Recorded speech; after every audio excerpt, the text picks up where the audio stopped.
The Emancipation Proclamation, at its time, for its time, appeared to be quite revolutionary. It could authorize the raising of a black army. In fact, my great-grandfather joined the 116th Colored Infantry as a result of the Emancipation Proclamation. However, living in Kentucky with my great-grandmother and my great-aunt, their one child, they weren't freed by the document. Missouri, Delaware, Kentucky, any area where Union troops held sway, well, that was an area where blacks weren't freed. So it was quite a interesting document. But the people of the time, such as Frederick Douglass, the document was accorded greater significance than it deserves. And that was probably good because it gave people hope. But it did not say everyone is free and we are going to employ means to ensure that they will be free. I had relatives beyond my great-grandfather who fought in the Union Army.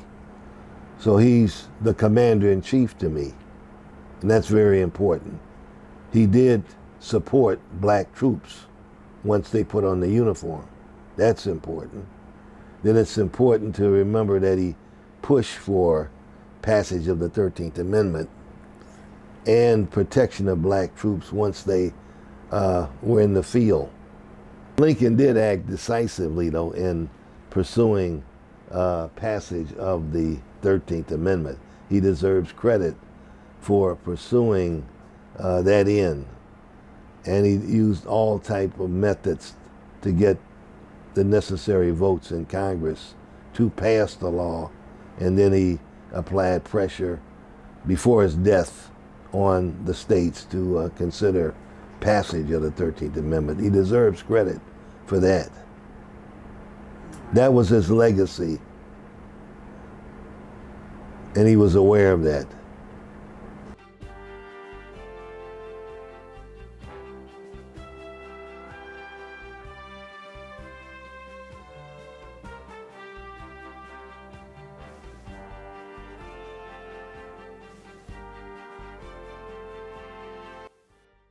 There was a young man, probably 10, who asked George about Gettysburg Address.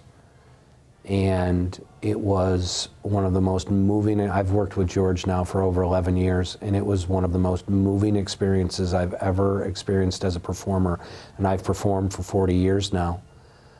Watching George as Lincoln talk to him of why the Gettysburg Address was so important and why it was presented, and watching that young man with just this look in his eye of love and respect. And that's why you do it. If you can grab people, that's why you do it.